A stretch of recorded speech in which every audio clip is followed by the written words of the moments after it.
A ball floated over Belgium's backline. The clock ticked into the 119th minute. And then, like time itself slowed down, David Platt spun in midair and volleyed England into the quarterfinals of the 1990 World Cup. One of the greatest goals in English football history. A moment burned into memory. But what happened after? No statue, no song, no place in the pantheon of modern greats. Because David Platt didn't scream his legacy. He built it quietly, with timing, intelligence, and goals when they mattered most. He was the man who arrived late into the box and earlier than anyone else in his mind. And when he did, England followed. This is the story of the midfielder who conquered Italy, who captained his country, who scored in moments that defined a generation, and who modern football quietly let fade. Subscribe if you believe England should remember the men who saved it, even if they didn't ask to be remembered. David Platt wasn't born into stardom. No headlines, no youth academy glitz. Just a boy from Chadderton, Greater Manchester, who started his journey with Crewe Alexandra, a lower league club where dreams were measured in mud and hard minutes. He wasn't the biggest, he wasn't the fastest, but what he had was vision. He saw space where others saw walls. He timed his runs with a precision few could match, arriving in the box like a ghost and finishing like a striker. Between 1985 and 1988, he quietly built a reputation as a thinker in boots. Enough for Aston Villa to take a chance.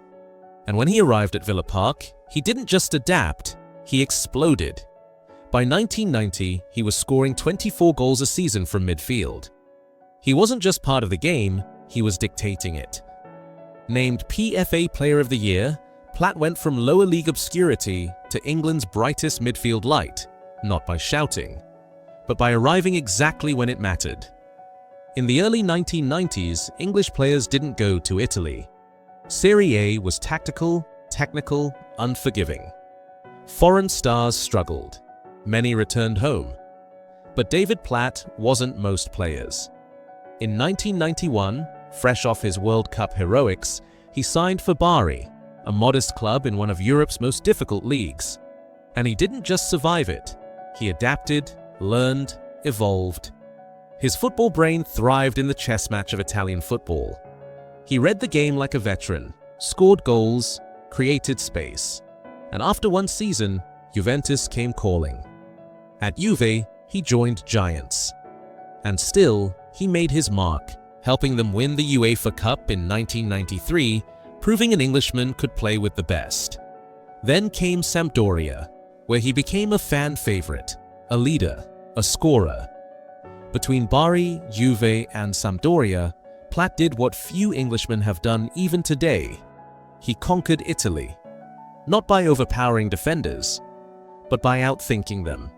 62 caps, 27 goals. For a midfielder, those numbers don't just stand out, they shout. But David Platt didn't need noise. He let the timing speak for him. He wasn't a flair player, he didn't dribble past 5, he didn't launch screamers from 35 yards, but he always showed up at the exact second England needed him most. He scored against Belgium, Cameroon, and Germany in the 1990 World Cup, each time arriving like he'd been there all along. Platt's gift wasn't power, it was precision. A mind that moved faster than defenders' instincts. Where others waited for the moment, Platt found it. He captained England. He led without theatrics. And when the lights were brightest, he never froze. His legacy? A midfielder who turned up when it counted and left the numbers to do the talking. Italia, 90, England versus Belgium. Last 16, tied, tense, tired, 118 minutes gone. The world prepared for penalties. Then, Paul Gascoigne floated a hopeful ball into the box. And David Platt, with one turn, one perfect moment of control, volleyed England into the quarterfinals. It was instinct, it was technique, it was timing so flawless it felt rehearsed by fate. The crowd erupted, the bench flooded the pitch, and a nation exhaled. That goal was one of the greatest England has ever scored in a World Cup. It should have been immortal, the stuff of murals, of documentaries, of chants in the stands. But somehow, it faded. David Platt didn't market it. He didn't build a brand around it. He just moved on to the next match, the next moment, like he always did. Because he wasn't chasing history. He was just trying to help England survive another minute. In 1995, David Platt came home. Not to headlines, not to glory, but to Arsenal, a club on the edge of transformation. And he brought with him something rare: experience, intelligence, and calm. At 31, he didn't need to prove anything. But he still delivered. Goals, assists, leadership. He arrived just as Arsène Wenger took over and became the quiet veteran in a new revolution. In 1997-98, Platt lifted the Premier League and FA Cup as part of Wenger's first great side. Not as the star, but as the compass, the player younger midfielders watched, listened to, and learned from. And when he walked away in 1998, he did so with medals in his pocket and no fanfare at his back. Because for David Platt, legacy was never about the celebration. It was about the contribution. When the final whistle blew on his playing career, David Platt didn't disappear.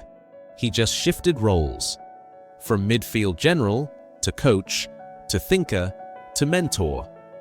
He managed Nottingham Forest, took charge of England U21, and even served as assistant to Fabio Capello with the senior England squad. He brought with him the same sharp football mind, but never the ego. And when the headlines moved on, he kept going. In 2015, he surfaced again, this time in India, managing FC Pune City in the Indian Super League. Still studying, still teaching, still serving the game, even when no one was watching. He didn't chase a media career, didn't sit on panels and shout, didn't rebrand himself. He just faded the same way he arrived. Quiet, tactical, present. Because for Platt, the game was never about attention. It was about understanding and helping others understand it too. He scored in the World Cup, conquered Italy, captained England, lifted trophies with Arsenal. But walk into a pub today, and how often do you hear the name David Platt? He's not in the midfield debates, not in the documentaries, not on the legends lists. No statue, no chant, no generational tribute. Because while others built their legacy on noise, Platt built his on moments. Moments that mattered, moments that faded. His international goal tally, better than Gerrard, better than Lampard. But stats don't trend. Silence doesn't sell. And intelligence, it seems, isn't loud enough for legacy. He didn't roar. He arrived, and everything changed. But now, his name barely echoes. Not because he failed, but because football sometimes forgets those who never asked to be remembered. David Platt never shouted for attention. He didn't demand the spotlight. He let his timing speak. Let his movement speak. Let his goals in the biggest moments write the words he never needed to say. He was the man who showed up when the rest of the pitch was chaos. The man who arrived, just once, and changed everything. He didn't build a brand, didn't chase headlines, didn't feed the myth. He just played. And he played brilliantly. More goals for England than most midfielders we call world class. One of the few Englishmen to conquer Serie A, the man who saved England in 1990 with one perfect swing of the boot. And yet today, his story drifts in silence. So here we remember. Not because he asked to be remembered, but because he earned it. Subscribe if you believe football should never forget the thinkers, the finishers, the ones who played like poets and walked away without applause. David Platt. The midfield genius England forgot to celebrate, but we won't.